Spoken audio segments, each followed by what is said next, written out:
이름으로 기도합니다. 아멘. 버가모는 서머나에서 북쪽으로 약 100km 정도 떨어져 있는 곳에 위치하고 있습니다. 알렉산더 대왕이 죽고 난 다음에 헬라 제국은 대왕의 네 신하에 의해서 내등분됩니다. 이때 알렉산더의 충성스러운 장군이었던 리시마코스가 에게의 지역을 차지합니다. 리시마코스는 천년 요새인 버가모를 자신의 보물창고로 삼고 이곳에 금화 9,000달란트와 각종 보물들을 보관을 하고 자신의 재정장관으로 그곳을 지키게 하였습니다. 그런데 리시마코스가 갑자기 전쟁터에서 죽게 되자 그 보물을 차지하는 행운은 그의 재정장관이었던 필레타이로스에게 돌아오게 됩니다.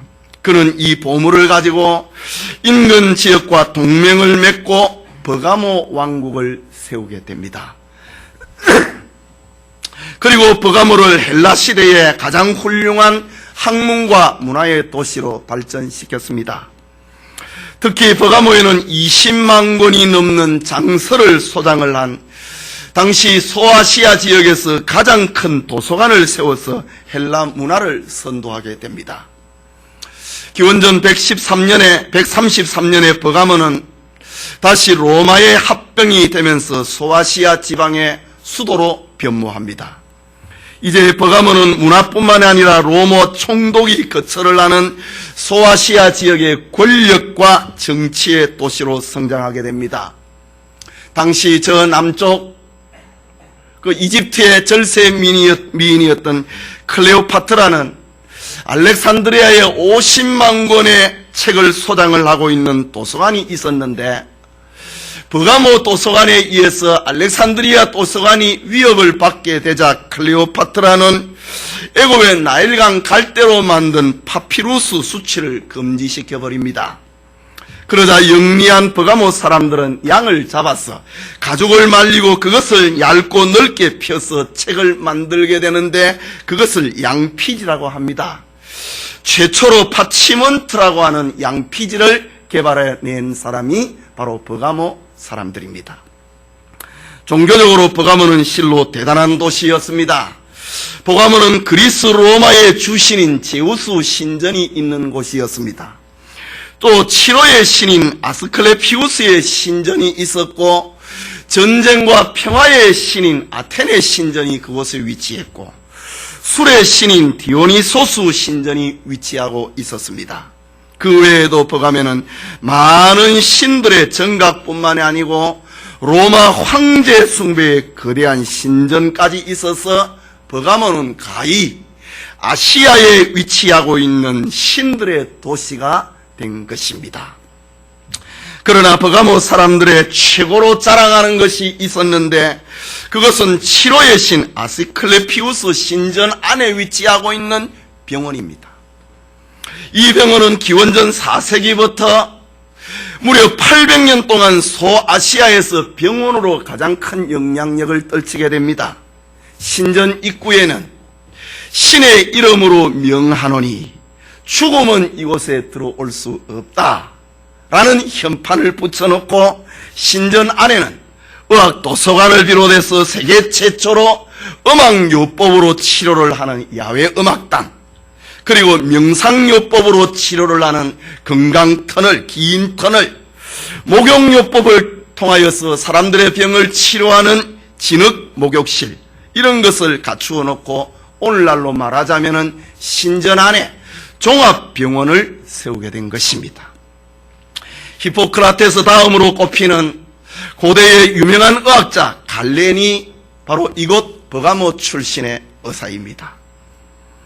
특히 아스클레피우스의 신전의 상징인 뱀인데 그것은 오늘날 세계보건기구의 로고나 또 군대의 군의관을 상징을 하는 막대기를 두르고 있는 뱀의 형상, 이것은 바로 치료의 신 아스클레피우스를 상징을 하고 있는 것입니다.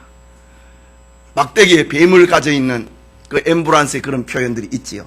다 고대의 치료의 신 아스클레피우스 신을 상징을 하는 것입니다. 사도 요한이 요한계시록을 기록을 할 때에 이곳 버가모는 황제 숭배와 더불어 아스클레피우스 신이 구원자라고 하는 이름으로 사람들의 숭배를 받고 있었습니다. 그렇다면 버가모에 있는 황제 숭배의 신전과 수많은 신전들, 특히 아스클레피우스 신전은 가히 사탄의 보좌와 같은 곳이었습니다. 그래서 주님은 본문 13절에 버가모 교회에 편지하기를 네가 어디 사는 것을 내가 아노니 거기는 사탄의 위, 사탄의 보좌가 있는 데라. 버가모 교회 성도들이 살고 있는 것은 바로 사탄의 보좌 위에서 살고 있는 성도들의 모습이었다. 신들의 도시에 교회가 세워졌다, 이 말입니다. 지난 시간에 이어서 버가모 교회라는 제목으로 요한계시록 강해 계속하고자 합니다. 첫째로 버가모 교회를 향한 주님의 칭찬입니다. 버가모 교회를 누가 언제 세웠는지 그것은 알 길이 없습니다. 그러나 전승에 의하면 버가모에는 몇몇 가난한 신자들이 있었다고 합니다. 그들은 유식자도 아니었고 유덕한 사람들도 아니었습니다. 하지만 그들은 경건하게 살기를 힘쓰는 사람들이었고 예수님을 믿고 하나님 앞에 진실되게 예배드리는 사람들이 버가모 교회 성도들이었습니다. 주님께서는 이런 버가모 교회를 향하여 칭찬하기를 12절과 12절에 버가모 교회의 사자에게 편지하기를 좌우에 날선 금을 가지신 네가 가라사대 네가 어디 사는 것을 내가 아노니 거기는 사탄의 위가 있는 데라. 내가 내 이름을 위하여 내 이름을 굳게 잡았어. 내 충성된 증인 안디바가 너희 가운데 곧 사탄에 거하는 곳에서 죽임을 당할 때에도 나를 믿는 믿음을 저버리지 아니하였다. 버가모 교회를 향한 주님의 칭찬입니다. 버가모 교회를 특징을 짓고 있는 버가모 교회를 교회되고 만드는 사람이 있었는데 그 사람은 안디옥이었다. 안디바였다 라고 합니다. 주님의 충성된 증인 안디바가 버가모 교회의 중심을 이루었다고 합니다. 안디바는 전승에 의하면 버가모에 있는 세계적인 도서관의 관장이었다고 합니다. 그리고 당대 최고의 학자였습니다. 그러던 그가 어느 날 저녁에 일을 끝내고 집으로 돌아가는 중이었습니다. 산길을 걷고 있는 중에 산중 굴속에서 수수한 옷차림을 한 사람들이 모여서 노래를 부르고 기도를 하고 말씀을 강론하는 것을 보게 되었습니다. 안디바는 처음에는 예사롭게 여겼지만은 날마다 퇴근길에 잠깐씩 그의 귀에 들리는 연설이 세상에서 듣지 못하는 강론이었습니다. 어느 날 안디바는 신비로움에 이끌려서 그들의 뒷좌석에 참석을 하게 됩니다.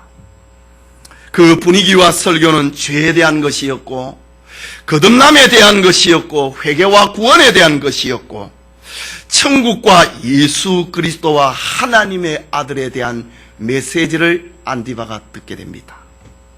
신기하게도 이것은 안디바의 가슴을 찔렀습니다. 당대 최고의 석학이었던 안디바의 마음을 찔렀던 것입니다. 그는 다음날 퇴근길에도 그곳에 들렀습니다. 하나님의 말씀에 감동이 되어서 그는 그 집회 시간들을 날마다 사모하게 됩니다. 결국 안디바의 마음에 떨어진 복음의 씨앗은 그를 그리스도인 되게 만들었습니다. 그러던 어느 날 버가모시의 한 관리가 안디바가 그리스도인이 되었다고 하는 정보에 격분을 하고 안디바를 소환합니다. 내가 듣건대 당신이 이 천박한 그리스도인들과 함께 때를 지어 다닌다고 하는데 그것이 사실이요. 그리스도인들은 성찬식을 하면서 피우를 마시고 살을 먹는다고 하는데 사람의 피와 살을 먹는 괴악한 일을 하는 것이 사실이냐고 물었습니다. 당신은 이 나라에서 가장 뛰어난 학자이고 지식의 광장인 도서관의 관장이 되어서 이런 모순되고 체면이 서지 아니하는 일을 한다고 하는데 책임을 져야 되지 않겠소? 가이사 외에는 그들은 다른 왕이 있다고 하는데 로마 제국을 경시하고 있는 것이 사실이요? 조목조목 물었습니다. 지금이라도 도서관장직의 체면을 지키고 더 열심히 일을 하고 지난날의 과오를 씻고 가이사와 버가모 시민을 위해서 지식 탐구에만 몰두를 한다면 당신에게 책임을 묻지 않겠소? 아니면은 모든 것을 포기를 하고 그대가 말하는 그리스도인들과 그리스도를 따르든지 택하시오. 소환장 앞에 안디바는 이런 질문을 받게 됩니다.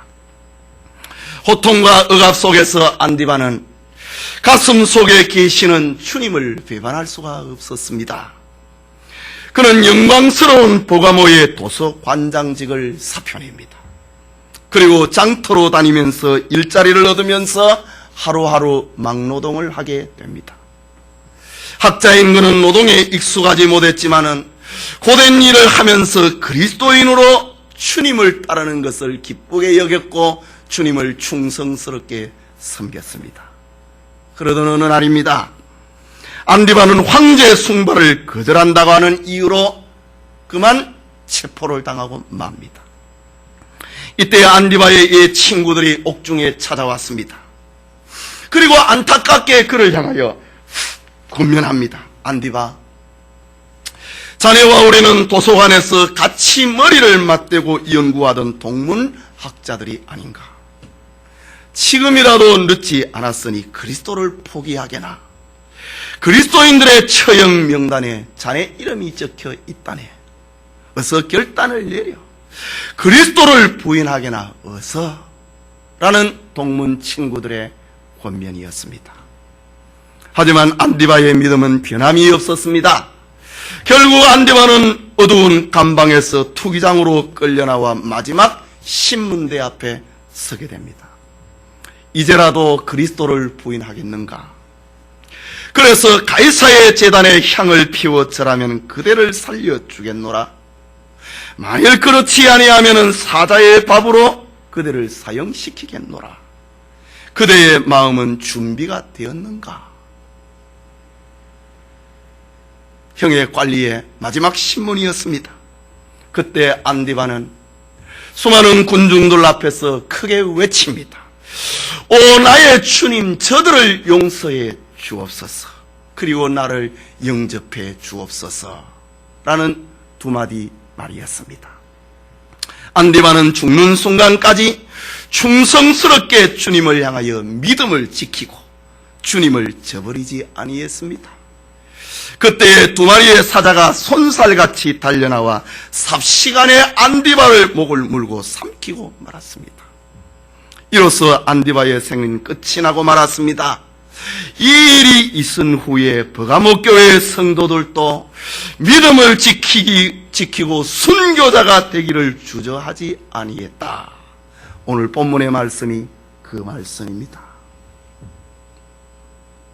버가모 교회의 사자에게 편지하기를 좌우에 날선 검을 가지신 네가 가라사대 네가 어디 사는 것을 내가 아노니 거기는 사탄의 위가 있는 데라. 네가 내 이름을 굳게 잡아 내 충성된 증인 안디바가 너희 가운데 곧 사탄에 거하는 곳에서 죽임을 당할 때에 또 나를 믿는 믿음을 저버리지 아니하였도다. 안디바가 순교를 당하고 난 다음에 수많은 저 버가모 교회의 성도들이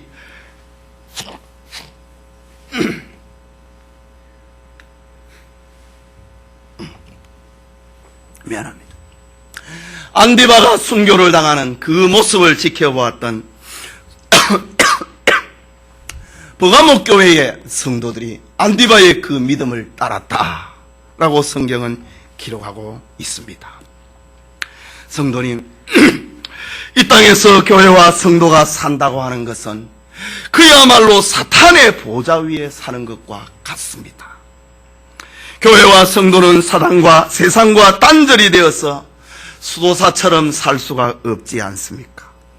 죄악으로 어두운 세상 한가운데서 죄악에 물들지 않는 등불이 되어야 하기 때문입니다. 빛과 소금이 되어야 하기 때문입니다. 결코 세상이 교회가 될 수는 없는 것입니다. 여러분, 우리는 어디를 가든지 불신자와 불신 문화를 만나게 됩니다. 죄악된 세상 속에서 여러분이 살고 있는, 그리고 교회가 서 있는 위치를 보십시오. 우리는 하나님의 말씀을 항상 상고하고 진리의 허리띠를 든든하게 동여매어야 됩니다. 매일 기도 생활에 힘써야 되는 것입니다. 그리고 안디바와 버가모 교회의 성도들처럼 주님의 이름을 굳게 붙잡아야 됩니다. 여기 굳게 붙잡는다, 이 말은 주님께 충성하고 믿음을 저버리지 않는 행위를 두고 하는 말입니다. 우리는 우리를 죄와 사망의 길로 미혹을 하는 저 사탄의 올무에 빠지지 않기 위해서 생명의 주님이신 예수 그리스도를 굳게 붙잡아야 되는 것입니다. 그러나 오늘 우리의 모습은 어떻습니까? 조금만 기분이 좋지 않아도 믿음에서 떨어지고, 하는 일이 조금만 어려워도 하나님을 원망을 하고, 우리의 삶에 약간의 바람만 불어도 믿음을 포기하고, 날씨가 춥다고 날씨가 덥다고 믿음까지 나태해져 버리는 변화무쌍한 삶을, 신앙생활을 하고 있지 않습니까? 안디바와 버가모 교회 성도들을 보십시오. 어떤 환경과 여건 속에서도 주님을 향한 믿음을 저버리지 않았던 충성된 증인 안디바와 그 교회의 성도들을 말입니다. 그게 둘째로 버가모 교회를 향한 주님의 책망입니다. 14절 말씀인데 같이 읽겠습니다. 그러나 내게 두어 가지 책망할 것이 있나니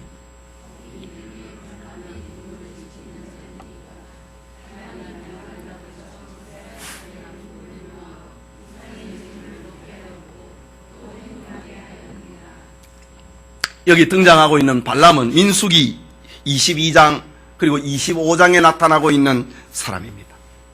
그는 모압왕 발락이 제공을 하는 돈과 명예를 주었다고 하는 것에 팔려서 이스라엘을 저주하려고 했던 이방의 제사장입니다. 그런데 하나님이 그의 입을 막아서 이스라엘을 저주하지 못하게 하고 오히려 이스라엘을 축복하도록 강권적으로 역사합니다. 그런데 발람은 저 발락의 그 세속에 미혹이 되어서 자기 입으로는 이스라엘을 저주하지 못하게 되자 이스라엘을 무너뜨릴 계획을 모압왕 발락에게 알려줍니다. 그것은 모압의 여인들을 앞장을 세워서 이스라엘 백성들을 저들의 잔치에 초대하는 것입니다. 그리고 이스라엘 백성들 앞에서 미인들이 매혹적인 춤을 추고 저들과 더불어 우상의 제물을 먹고 음행의 죄에 빠지게 하는 것입니다. 발람의 이 꾀는 적중했습니다. 광야교회 이스라엘 백성들은 모압 여인의 초대에 응하게 되고 저들과 함께 우상에게 제사하고 우상 제물을 나누어 먹고 모압 여인들과 더불어 음행하는 죄에 빠지게 됩니다. 이 일로 말미암아 이스라엘 백성들은 광야에서 24,000명이나 죽는 하나님의 벌을 받게 됩니다. 이 일 이후로 발람의 교훈은 미혹과 거짓된 가르침의 대명사가 되어버렸습니다. 하나님의 백성들을 죄에 빠지게 하고 하나님의 백성들로 하여금 하나님의 진노를 사게 만드는 거짓 교훈의 대명사가 된 것이 바로 발람의 교훈입니다. 그래서 베드로후서 2장 15절과 16절에도 나옵니다. 저희가 바른 길을 떠나 미혹하여 부올의 아들 발람의 길을 쫓는도다. 그는 불의의 삭슬을 사랑하다가 자기의 불법을 인하여 책망을 받되 말 못하는 나귀가 사람의 소리로 말하여 이 선지자의 미친 것을 금지하였느니라. 이 거짓 선지자가 미친 짓, 이스라엘 백성들을 저주하려고 하는 미친 짓을 하나님이 막았다라고 합니다. 또 유다서에서는, 유다서 1장 11절에는 화 있을진저 이 사람들이여 가인의 길에 행하였으며 삭슬 위하여 발람의 어그러진 길로 몰려갔으며 고라의 패역을 쫓아 멸망을 받았도다 라고 합니다. 오늘 본문에도 발람의 교훈을 지키는 자들이 있어 발람이 발락을 가르쳐 이스라엘 앞에 올무를로와 우상의 제물을 먹게 하였고 또 행음하게 하였느니라. 자기 입으로는 직접 이스라엘을 저주하는 것이 막히자 이스라엘 백성들이 망하는 길을 발락에게 가르쳐 주었다 이지. 그는 미인계를 써가지고 이스라엘 백성들을 미혹을 하고 그 미인계의 정신이 빠져갖고 우상의 제물을 저들과 더불어 먹고 음행의 죄에 빠져서 하나님으로부터 벌을 받게 하는 방법입니다. 이방제사장 발람의 깨로 말미암아 이스라엘 백성들이 범죄하고 하나님의 진노를 받게 되었던 것처럼 충성스러운 버가모 교회에 거짓 교사들이 들어왔습니다. 그리고 교인들을 유혹했습니다. 그 결과 성도들 중에 은밀하게 우상 숭배의 죄에 빠지는 이들이 생겼고 음행의 죄에 빠지는 자들이 생겨버렸다. 주님은 이것을 알고 있다라고 말합니다. 아마도 그 거짓 교사들은 성도들이 구원을 받았기 때문에 이제 종교적으로 도덕적으로 어떤 행위를 해도 망하지 않는다고 미혹을 했던 것 같습니다. 버가모 교회를 발람의 교훈으로 미혹하는 일에 오늘 15절에는 이와 같이 니게도 니골라 당의 교훈을 지키는 자들이 있도다. 니골라 땅의 사람들이 저 버가모 교회 성도들을 저 발람의 교훈처럼 미혹했다 이 말입니다. 그렇다면 니골라 당이 누구인가? 여기 니골라 당을 이끌었던 니골라가 정확하게 누구인지 역사적인 문헌은 좀 빈약합니다. 그러나 2세기 초반에 초대교회의 교부였던 이레네우스는 초대교회의 7 집사 가운데 한 사람이었던 안디옥 사람 니골라가 이 니골라 땅을 이끌었다. 이레네우스 교부는 그렇게 말합니다. 주님의 영이 충만하게 해서 성도들에게 칭찬을 받았던 초대교회 7 집사 가운데 한 사람 니골라가 세월이 지난 후에 교만해졌다 이 말입니다. 예수님의 12 제자 가운데서도 사탄이 들어간 가룟 유다가 있었듯이 초대교회의 7 집사 가운데서도 교만에 빠져버린 니골라가 있었다 이 말입니다. 그는 예수 신앙을 버렸습니다. 당시 이단인 영지주의에 그는 빠져버리고 맙니다. 영지주의는 영은 선하고 육은 악하기 때문에 우리 육체는 아무렇게 살아도 괜찮다. 도덕 무용론을 주장한 것입니다. 그는 이 영지주의에서 머무르는 것으로 끝나지 아니하고 다시 자기를 추종하는 자들을 규합을 하여서 또 하나의 이단인 니골라당을 만들게 됩니다. 당시에 이 니골라당의 세력이 얼마나 강력하고 영향력이 있었는지 사도 요한이 소아시아의 7 교회의 편지 가운데 무려 3 교회가 이 니골라당으로 인하여서 고통을 당했다 표현을 합니다. 요한계시록 2장 6절에 에베소 교회에도 이 니골라당이 등장을 합니다. 오늘 15절에 버가모 교회에도 니골라당이 등장을 하고 다음 주에 살펴볼 두아디라 교회에도 이 니골라당이 등장을 합니다. 7 교회 가운데 무려 3 교회나 절반에 가까운 교회가 이 니골라당으로 인하여서 고통을 당했다. 니골라당이 무엇입니까? 영지주의에서 파생된 이단입니다. 우리가 구원받았기 때문에 이제는 우리는 아무렇게 살아도 괜찮다라는 종교적이고 윤리적인 행위에 대해서는 관계가 없다고 주장을 합니다. 이런 교리가 버가모 교회 안에 들어와가지고 성도들을 미혹했다 이지요.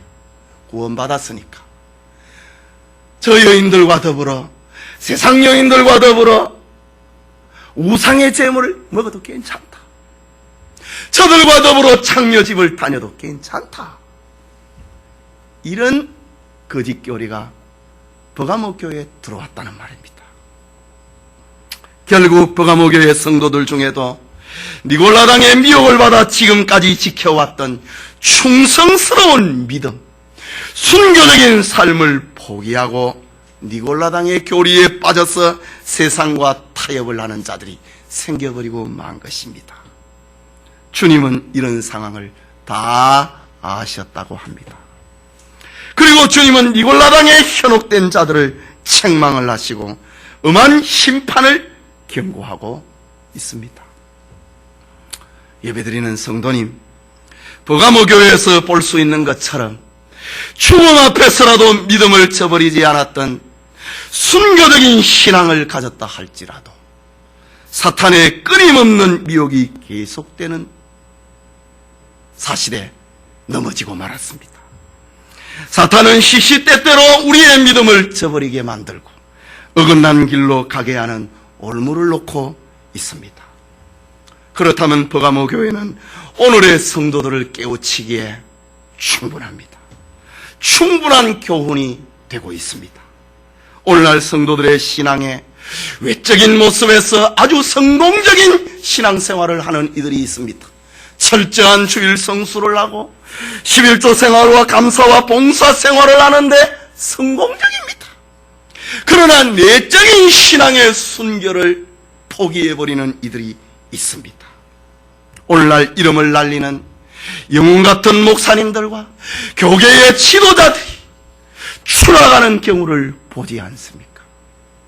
순교적인 신앙을 가지고 영웅적인 모습을 가지고 있는데 내적으로 스며드는 사탄의 미혹 앞에 넘어져 버리고 만 것입니다. 버가모 교회 성도들에게처럼 사단은 우리의 약점을 건드리고 죄악의 길로 사망의 길로 오늘 우리를 이끌려 가고 있다. 겉모양은 신앙적으로 아주 충성된 증인의 안디바의 신앙을 따라가는 것처럼 보여도 내적으로 부패할 수 있다 이 말입니다. 그러므로 우리는 영적 경계심을 늦추지 말아야 됩니다. 올무에 빠질 때마다 즉각적이고도 지혜롭게 그것에서 벗어나야 되는 것입니다. 마지막으로 버가모 교회를 향한 주님의 권면과 약속입니다. 16절 말씀입니다. 같이 읽읍시다. 그러므로 회개하라.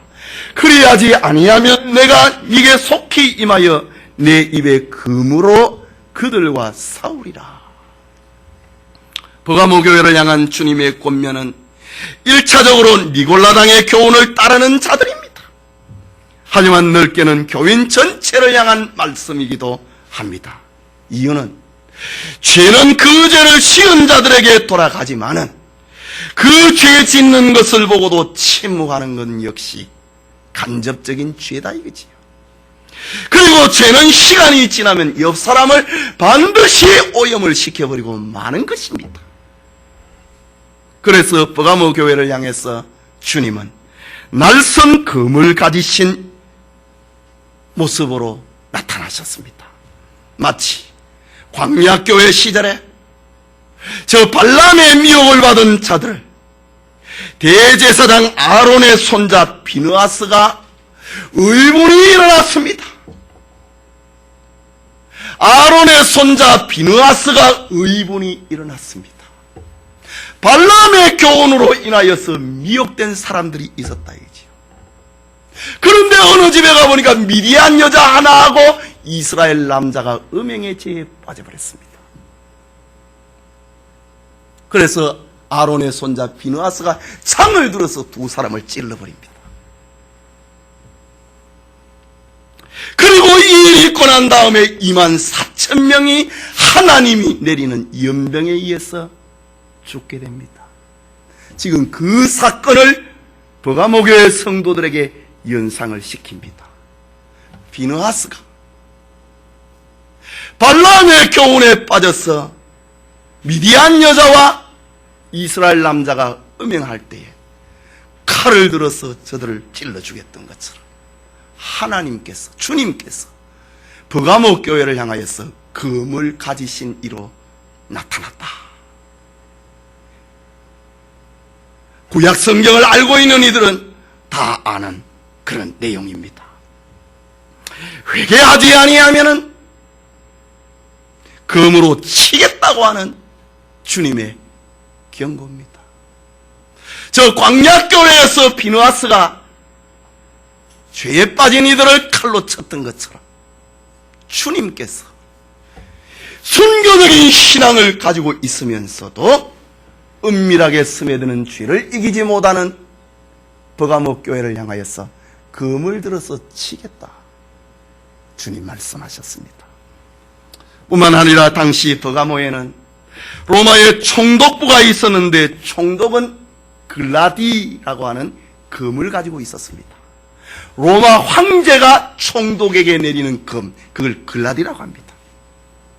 그리고 이 검을 가지고 로마 정부에 대적을 한다든가 반역을 할 때는 어김없이 이 검을 내리쳐서 형벌을 가했습니다. 이것을 잘 알고 있는 버가모 교회의 성도들입니다.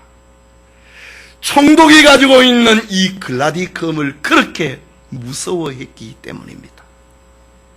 그런데 주님께서는 총독이 가지고 있는 검 글라디보다도 더 무서운 좌우의 날선 검을 가지고 저들 앞에 나타났다. 주님께서 버가모 교회에 나타나신 그 모습은 로마 총독이 가지고 있는 검보다도 더 무섭고 더 예리하고 더 날카로운 검을 가지신 분으로 나타났습니다. 로마의 총독은 제한적이고 일시적인 권력을 행사하는 검이었지만 주님이 가지고 계시는 검은 영원한 권세를 행사하는 검이었습니다. 이런 주님은 자신의 권세를 가리켜서 말씀하시기를 마태복음 10장 28절에 몸은 죽여도 영혼은 능히 죽이지 못하는 자들을 두려워하지 말고 오직 몸과 영혼을 능히 지옥에서 멸하시는 자를 두려워하라. 검을 가지고 계시는, 몸은 죽이면서 영혼을 죽이지 못하는 이 세상의 총독을 두려워하지 말고 몸과 영혼을 함께 지옥에 던질 수 있는 검을 가지신 주님을 두려워하라고 친히 말씀을 하셨는데, 그 모습으로 주님은 버가모 교회에 나타났습니다. 그런데 주님은 그것으로 끝나지 않습니다. 이기는 자에게 상을 주겠다고 하십니다. 그 이기는 자가 누구인가? 죄를 회개하는 사람이다. 여러분, 이기는 사람, 죄를 회개하는 사람입니다. 우리는 다 연약합니다. 아무리 죄를 짓지 않는다고 해도 우리는 죄인일 수밖에 없습니다. 그래서 폴리가본 나는 86년 된 죄인이라고 말하지 않았습니까? 우리는 연약합니다. 죄인입니다. 또 죄를 지을 수밖에 없는 연약한 인생들입니다. 그러나 이기는 자가 될 수 있다. 그것은 회개하는 사람이다 라는 말입니다. 회개라고 하는 것은 반복적인 죄를 짓지 아니하는 것입니다. 다윗은 나로 하여금 고범죄를 짓지 않게 해달라고 했습니다. 고범죄, 반복되는 죄를 짓지 않게 해달라. 이기는 자, 회개하는 자에게 주님께서는 두 가지 상을 약속합니다. 첫째는 17절 중간에 이기는 그에게는 내가 감추었던 만나를 주어 먹게 하겠다 라고 합니다. 이 만나가 무엇입니까? 저 이스라엘 백성들이 출애굽을 하고 광야에서 40년 동안 먹었던 하늘의 양식입니다. 그것을 기념하기 위하여서 하나님은 모세에게 만나를 항아리에 담아갖고 그것을 법궤 속에 두어라 라고 했습니다. 이스라엘 백성들이 요단강을 건너고 가나안에 들어갔을 때에 가나안 땅의 첫 양식을 먹고 난 다음 날부터는 만나가 내리지 아니했지 않습니까? 그러나 후대의 사람들은 그 만나를 이제는 잊어버리고 만 겁니다. 지난날에 40년 동안 광야에서 먹었던 하늘의 양식 만나, 후대의 사람들이 얼마나 먹고 싶겠습니까? 여러분은 나하고 상관없는 겁니까? 주님께서 부가목교회 성도들에게 이기는 자에게는 무엇입니까? 외적인 핍박을 이겨내고 내적으로 다가오는 미혹을 이겨내는 것입니다. 이기는 자, 회개하는 자에게는 내가 감추었던 만나를 주어서 먹게 하겠다. 내가 그에게 그 감추어 놓았던 만나를 그에게 공개하고 그로 하여금 먹게 해주겠다. 구원의 상징이요, 하늘 양식의 상징이요, 저 예수님의 몸을 상징을 하는 그 만나를 주어서 먹게 하겠다. 계속해서 17절 후반부에는 이기는 자에게는 또 흰 돌을 줄 터인데 그 돌 위에 새 이름을 기록한 것이 있나니 받은 자밖에는 그 이름을 알 사람이 없느니라. 죄를 이기는 사람, 핍박을 이기고 내부로부터 다가오는 미혹을 이기는 사람에게 흰 돌을 주는데 그 돌에 새 이름을 적은 것을 주겠다. 그런데 신비로운 것은 받은 자 외에는 알 사람이 없더라. 신비입니다. 여기 흰 돌은 당시에 재판정에서 판사가 피고에게 무죄를 선언하는 상징으로도 여겨졌습니다. 또한 경기장의 승자에게 승리의 표식으로 흰 돌을 주기도 했습니다. 이겼다 이거지. 너의 죄는 무죄다 이거지. 경기에서 이겼다 이거지. 말하자면 외부로부터 오는 환난과 핍박을 이겨내고 내부로부터 오는 시험인 음행과 우상숭배의 죄를 회개하고 이겨내는 자에게 그 승리의 상징으로 흰 돌을 주겠다라고 합니다. 그런데 세상에서 가져다주는 그런 흰 돌 정도가 아니고 새 이름이 기록이 되어 있는 흰 돌, 받은 자만이 읽을 수 있는, 받은 자만이 알 수 있는 흰 돌을 주겠다고 합니다.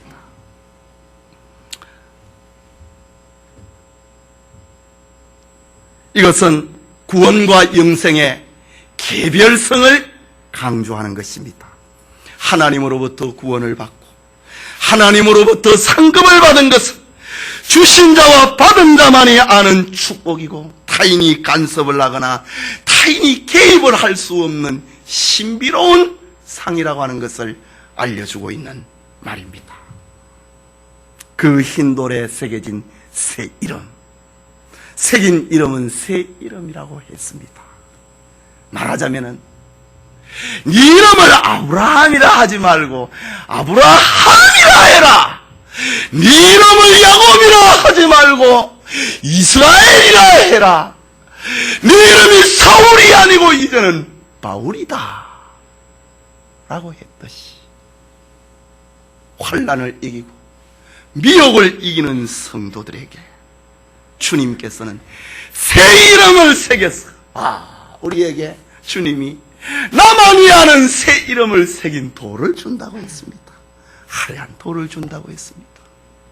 이기는 자입니다. 무죄한 자에게 주시는 주님의 상급입니다. 새 이름을 지어주겠다고 해서 여러분 이름이 얼마나 귀한 것입니까? 주님은 우리에게 죄를 이기고 세상을 이길 때에 우리를 향하여서 하얀 돌에, 승리의 돌, 무죄의 돌에 우리를 향하여서 새 이름을 새겨줄 것인데 받은 자만이 알 것이다. 합니다. 여러분, 경주의 과정이 힘겨울수록 최후의 승리와 영광은 배가 되는 것입니다. 오늘날 지구촌의 무수한 핍박과 유혹 속에서 신앙을 지키는 충성스러운 성도들이 지금도 살고 있습니다. 그렇다면 주님이 버가모교회에서 주셨던 이 축복은 지금도 유효하다고 하는 것을 기억을 해야 됩니다. 사탄은 끊임없이 악을 도모를 하고 믿음의 경주를 포기하도록 성도들을 미혹을 합니다. 그러나 여기에 굴하지 아니하고 승리를 위하여서 끝까지 싸우는 성도에게 넘어졌으나 연약하여서 넘어졌으나 눈물을 흘리고 회개하는 성도에게 주님께서는 영생의 만나를 먹여주시겠다. 무죄의 상징이요 승리의 상징인 흰 돌에 내가 새 이름을 기록하여서 너에게 주겠다. 너만이 그것을 읽을 수 있을 것이다. 축복입니다. 초대교회 때에 알렉산드리아의 유명한 학자인 오리게네라는 사람이 있었습니다. 그의 부친은 레오니다스였는데 신앙이 독실하여서 죽음을 두려워하지 아니하고 주님께 저 안디바처럼 믿음을 지켰습니다. 그러다가 붙잡혀서 옥에 갇히게 되고 재산도 다 몰수를 당하게 됩니다. 박해자들이 그를 죽이려고 끌고 갈 때에 어린 오리게는 핍박도 무서워하지 아니하고 아버지의 곁을 따라갑니다. 이것을 본 엄마는 오리겐을 살리기 위해서 오리겐을 붙잡아가지고 집에다 가둬버립니다. 그는 아버지를 따라갈 수 없게 되자 아버지에게 짤막한 한 편의 편지를 씁니다. 아버지, 집에 있는 우리 때문에 마음이 변하지 않도록 마음 든든히 가지십시오 라는 아버지를 향한 편지였습니다. 이 밤에 예배드리는 성도 여러분, 또 우리 SFC 친구들, 우리 청년 여러분, 버가모 교회는 환난 중에도 믿음을 굳게 지켰습니다. 저들은 사탄의 보좌가 있는 곳에 살면서도 충성스럽게 믿음을 저버리지 않았던 사람들입니다. 버가모 교회에는 주님의 충성된 증인 안디바의 순교가 있는 교회였고, 뿐만 아니라 안디바의 뒤를 이어서 순교의 행렬을 이어가는 그런 멋진 교회였습니다. 아무도 이 신앙의 대열에서 이탈하지 아니했습니다. 얼마나 멋진, 얼마나 아름다운, 얼마나 본받을 만한 교회입니까? 그러나 버가모 교회는 외부적인 핍박은 잘 견뎌냈음에도 내부적으로 조용하게 스며들고 있는 거짓교리와 음행의 죄에 물들고 말았습니다. 그 결과 주님으로부터 무서운 책망을 듣고 있습니다. 내 입의 검으로 너희와 싸우겠다. 검은 죽이는 겁니다. 내 입의 검으로 너희와 싸우겠다. 요한계시록 1장에 나타났던 주님의 모습입니다. 입에서 이한 날카로운 검이 나왔다. 주님은 버가모 교회의 니골라 당의 교훈을 쫓는 자들을 향하여서 회개하라 라고 합니다. 회개하는 자에게 주님은 영생의 만나를 주어 먹게 하겠다. 회개하는 자에게 새 이름이 새겨져 있는 하얀 돌, 승리의 돌, 무죄의 돌을 주어서 그를 영화롭게 하겠다 약속하고 있습니다. 버가모 교회는 오늘날 죄악의 세상 속에서 충성스러운 성도들의 어떤 모습으로 살아야 되는지를 교훈하고 있습니다. 오늘 우리는 영적 전투의 마당에서 악하고 강한 외부의 불신 세력, 우상 세력과 싸우고 있습니다. 또한 신앙과 생활의 순결을 위협을 하는 내부적인 유혹의 세력과도 싸우고 있습니다. 오늘 여러분의 삶의 현장은 어떻습니까? 여러분은 믿음을 지키기 위하여서 외부적인 박해를 이겨내고 있습니까? 불신 문화를 이겨내고 있습니까? 불신 가정의 생활을 이겨내고 있습니까? 불신 회사의 제도를 이기고 있느냐 이 말입니다. 뿐만 아니라 여러분의 삶에 내부적으로 조용히 스며들고 있는 죄, 게으름과 타성과 음행의 죄, 이런 모습 앞에 민감한 모습을 나타내고 있느냐 이 말입니다. 주님은 오늘 우리에게도 회개하라라고 말씀하십니다. 회개하지 아니하는 내 입에 이한 검으로 너를 치겠다고 하십니다. 그러나 회개하는 자, 이기는 자에게는 내가 만나를 주어서, 감추었던 만나를 주어서 먹게 하겠다. 영생의 만나를 주어서, 주님의 살과 피와 같은 그 만나를 주어서 먹게 하겠다고 합니다. 회개하는 자, 이긴 자에게는 무죄를 상징을 하는 흰돌을 주고, 죄를 이기는 자에게는 흰돌을 주되 거기에 새 이름을 적어서, 너와 나만이 아는 새 이름을 적어서 너에게 상으로 주겠다 약속을 하고 있습니다. 여러분, 기분이 조금 나긋하고 감정을 건드리는 삶의 소리를 들었다고 믿음을 포기하는 자, 회개해야 됩니다. 믿음을 내동댕이 쳐버리는 것을 회개해야 됩니다. 조그만 어려움을 당해도 믿음이 없는 사람처럼 살아간 것을 회개해야 됩니다. 지극히 인본주의적이고 지극히 세속적이고 지극히 쾌락적인 것에 믿음을 팔아버린 죄를 회개해야 된다, 주님은 말씀하고 있습니다. 그러나 주님께서는 이기는 자에게, 회개하는 자에게 더 좋은 것으로, 더 확실한 것으로 약속하십니다. 내가 그에게는, 이기는 그에게는 감추었던 만나를 주고 또 흰 돌을 줄 터인데 그 돌 위에 새 이름을 기록한 것이 있나니 받은 자밖에는 그 이름을 알 사람이 없느니라.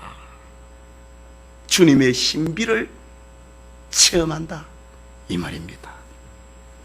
버가모교의 성도들이 그랬던 것처럼 오늘 우리는 사탄의 보좌가 있는 곳에서 우리가 살고 있습니다. 여러분이 살고 있는 곳에 믿음의 환경이 좋은 데가 어디 있습니까? 여러분의 학교입니까?